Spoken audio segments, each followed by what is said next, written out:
नमस्कार दोस्तों, welcome to my channel. हम आपको दिखा रहे हैं ये रिश्ता क्या कहलाता है सीरियल में अभीरा की कहानी। ये है वो मंसूरी का रिजॉर्ट जहाँ पर अभीरा और उसकी माँ अक्षरा यहाँ पर रहती थी। अभीरा की सारी यादें इसी रिजॉर्ट से जुड़ी हुई हैं। दादिसा और मायरा अभीरा को मंसूरी लेकर आती हैं, जहाँ पर वह अपनी माँ के साथ हंसी खुशी के पल बिताया करती थी। दादिसा और मायरा का यही फोकस रहेगा कि अभीरा को जेल की दर्दनाक यादों से उबारा जाए और उसे कुछ खुशी के पल दे दिए। जिस रिजॉर्ट के सामने वह खड़ी है, वहाँ का गार्ड उन्हें अंदर नहीं जाने देता है और बोलता है कि इंडियन नॉट अलाउड। फिर दादिसा बोलती है कि इंडिया में रहने वालों को ही अंदर जाना अलाउड नहीं है। वो गार्ड नहीं मानता है और उन्हें बाहर भेजने की कोशिश करता है। फिर दादिसा किसी को फ़ोन करती है और मायरा से बोलती है कि बेटा आप 2 मिनट रुको, देखना।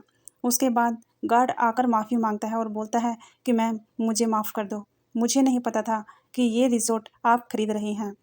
फिर दादिसा बोलती हैं मेरे रिज़ॉर्ट में हर किसी को आज़ादी होनी चाहिए। दादिसा मायरा को बोलती है कि अभीरा तुमसे भी ज़्यादा शरारती थी। फिर अभीरा को अपनी माँ की याद आने लगती है। दादिसा सोचती है कि पहले उसे यह रिज़ॉर्ट बिल्कुल भी पसंद नहीं था, लेकिन देखो आज उसने खुद खरीद भी लिया। फिर दादिसा मायरा और अभीरा को लेकर रिज़ॉर्ट के अंदर चली जाती हैं। अंदर रसोई में जाने के बाद जब अभीरा देखती है, उसकी माँ की यादों को याद कर कर के रोने लगती है और मायरा पूछती है कि दीवारों पर भी ये नाम किसने लिखे हैं, अक्षरा और अभीरा नाम के। तब उसे याद आता है कि वो अपनी माँ को 2 मिनट के नूडल्स बनाकर भी खिलाया करती थी और वो मायरा को बताती है कि ये दीवारों पर नाम भी मैं ही लिखती थी। फिर वहाँ पर वह थोड़ी देर के लिए रुकती है तो थोड़ी थोड़ी मुस्कुराती भी है और मायरा बोलती है कि देखो मम्मा के होठों पर हंसी आई है। अभीरा जब देखती है कि उसका मायके वाला रिजॉर्ट है तो उसकी आंखें खुली खुली रह जाती हैं और वह अपनी पुरानी यादों में खोई हुई रहती है और उसे सब याद आने लगता है। अभीरा बोलती है कि मेरी यहाँ से बहुत पुरानी यादें जुड़ी हैं।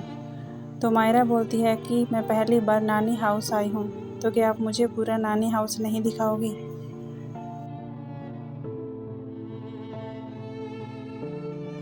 ठीक है मायरा, क्यों नहीं दिखाऊंगी। जब दादिसा पहली बार इस रिजॉर्ट में आई थी तो उन्हें ये रिजॉर्ट और यहाँ के लोग बिल्कुल भी पसंद नहीं थे, लेकिन अब उन्होंने ये खरीद भी लिया। उसके बाद अरमान का फ़ोन आता है और मायरा फ़ोन उठाती हैं। दादिसा बोलती है कि अरमान को पूरी सच्चाई नहीं बताना है कि हम मंसूरी आए हैं। मायरा बोलती है क्यों दादिसा, पापा क्यों नहीं बताना है? दादिसा बोलती है क्योंकि तुम्हें पता है ना कि अरमान के यहाँ आने से मायरा न अभीरा बहुत सैड हो जाएगी। ठीक है दादिसा, नहीं बताऊंगी, लेकिन अरमान बहुत चिंतित होता है और बार बार मायरा से पूछता है बेटा हम बहुत परेशान हैं, इसलिए तुम बताओ कि तुम कहाँ पर हो, किसी रिजॉर्ट में हो या किसी होटल में ठहरे हो? मायरा बोलती है नहीं पापा, मैं नहीं बताऊंगी।